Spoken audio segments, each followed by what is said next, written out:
Welcome to an overview of Plantain. Most change initiatives fail to meet their objectives. To optimize the chance of success for your initiatives, Plantain integrates the latest thinking on best practices by the International Institute of Business Analysis into a cloud-based information management system.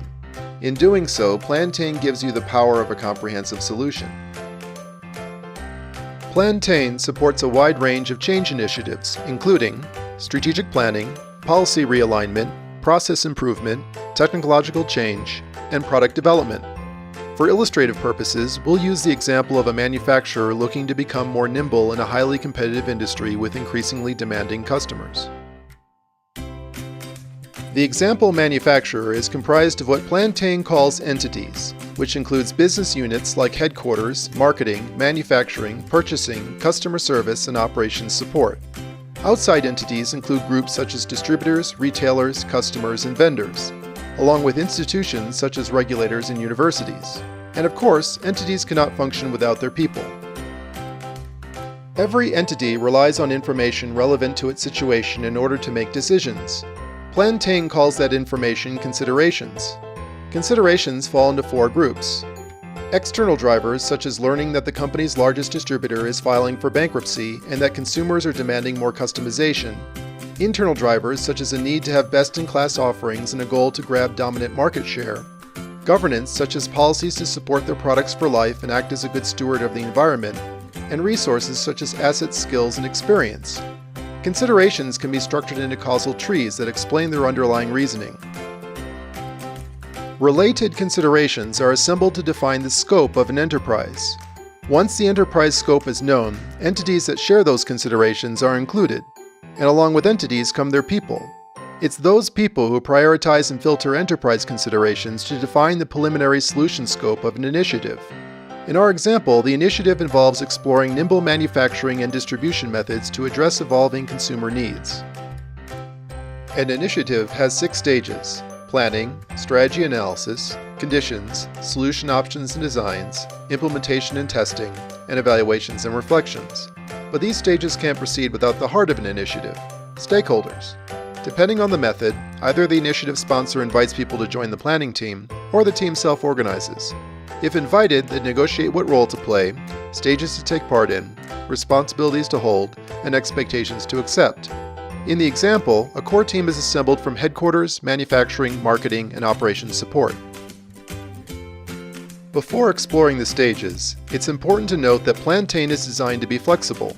Plantain supports a variety of business analysis methods, including variants of Agile, Waterfall, or a blend of the two, while retaining the power of an integrated solution. Also, initiatives are not a linear process, and not all initiatives require all steps outlined in Plantain. So Plantain supports jumping between stages and around steps as needed. The first step in planning is determining the approach. Plantain offers an array of complementary steps to choose from. These can be supplemented with your own techniques. The example approach is a strategic planning deep dive to understand potential impacts of changing market conditions and what options exist to address them. How decisions are made and how changes are implemented with regard to responsibility and authority can be clarified in a governance document, and/or the team can develop a vision statement. In the example, all strategic decisions must be cleared through the president. The vision is that the company will grow to be the dominant player through fanatical attention to customer needs. The team can engage additional stakeholders needed for the initiative, such as loyal customers, vendors, and/or other business units. The approach is scheduled with the team. The team verifies the initial solution scope using a survey and updates considerations. Considerations are converted into factors and metrics, which will serve as the foundation for the business case as well as evaluation criteria for the stages strategy analysis and evaluation. Factors in this case include market position, customer experience, adaptability, profitability, environmental responsibility, and product leadership. For strategy analysis, a baseline must first be established. The factors are loaded into a current state assessment, which is conducted with a state-of-the-art SWOT analysis using a survey. Metrics are also collected at this time. Among other things, the survey indicates that they are poorly positioned on adaptability and have significant opportunities and threats on customer experience.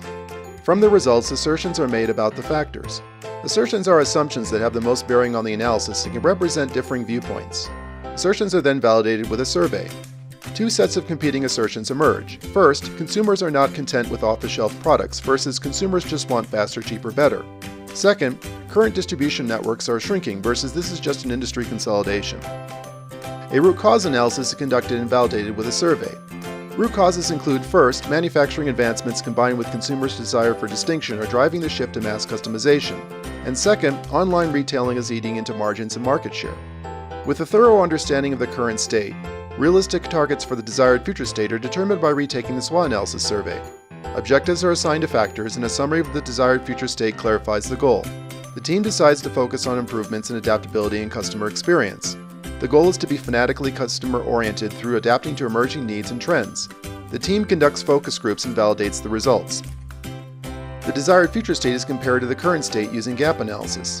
Seeing the large gaps convinced the team that meeting this goal will require a substantial effort. A risk assessment is conducted and mitigation plans are developed and validated using a survey. One identified risk is that manufacturing lacks experience with this new business model, which could cause the transition to flounder. The mitigation plan is to consult with outside experts. Also, if the market doesn't embrace this new business model, the company will be poorly positioned. The mitigation plan is to narrow the scope to just one product line as a test case. Change strategies are developed and tested against the SWOT analysis to determine the relative effectiveness. Adopting a change strategy further refines the solution scope and provides the final material needed for the business case. The team recommends a hedge your bets approach that converts one product line to a consumer direct mass customization model. That way, the company can test the waters and decide whether to transition further. Once a change strategy is adopted, it's time to develop conditions, which is the term Plantain uses to refer to user stories, epics, features, requirements, and use cases. In the example, conditions include consumers' ability to design their own products, along with consumers' choice to either pay for shipping or opt for pickup at an authorized retailer. Complex and abstract conditions are broken down and arranged into more manageable ones, and vice versa. In this case, conditions are grouped by policy change, manufacturing process improvement, customer engagement, logistics, and integration. Conditions could even be divided into sub-initiatives as teams compartmentalize. Conditions are then verified and prioritized using a survey. In this case, it turns out a 24-hour turnaround is not a high priority. Conditions are traced back to factors with their corresponding objectives and considerations in order to provide context. If no link is found, the condition is outside the scope and either it is rejected or the scope is expanded. The condition to offer in-house financing is determined to be outside the scope. Acceptance criteria are developed in the form of test cases. Conditions often have dependencies, which are identified and verified using a survey. For instance, an order cannot be placed before either the shipping address or pickup retailer is known. Where conditions describe the who, what, when, where, and why of a collection of needs, solution options describe different possibilities for how you could satisfy those conditions. For instance, the company could either develop a system to process customer orders or purchase and modify one. They could either modify an existing manufacturing facility to handle mass customization or build a new one. Complex and abstract solution options are broken down into their various components and features. They are then traced back to their corresponding conditions.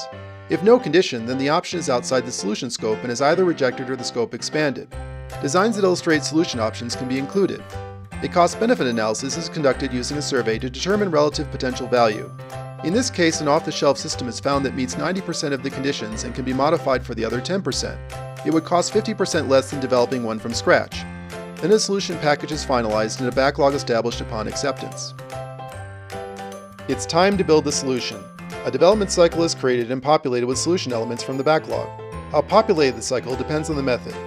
In this case, manufacturing process re-engineering necessitates an extensively populated cycle before results can be seen. Cycles, otherwise known as iterations or sprints, can be assembled into a roadmap. Key cycles can be designated for release. This was done for the system customization sub-initiative. Stakeholders are assigned to elements or self-select elements. The mix of elements for a successful development cycle is verified and locked in. Tasks are logged as the cycle is implemented. Testers verify that solution elements meet the acceptance criteria outlined in conditions. After completing a cycle, depending on the method, burn charts can be reviewed and a retrospective conducted. This was done for the system customization. If the cycle represents the completion of the initiative, then the same factors and metrics used in strategy analysis are used to evaluate the result. That way, how the result compares to the desired future state and change strategy can be studied. The team found that the results met or exceeded objectives and is now considering broadening the scope to include other product lines. A peer review survey can evaluate how stakeholders performed against their expectations. Working from clear expectations, most team members performed admirably and were rewarded for their efforts. Valuable lessons are captured for future initiatives. The team concludes that involving other departments sooner would have made for a smoother transition to the new business model with fewer revisions to the solution package. And now on to the next cycle or initiative. So in summary, no matter the enterprise, no matter the initiative, no matter the method, you can rely on Plantain to plan and attain it. Thank you for your interest, and please take a moment to provide much needed feedback on this presentation so Plantain can continue to evolve to better suit your needs.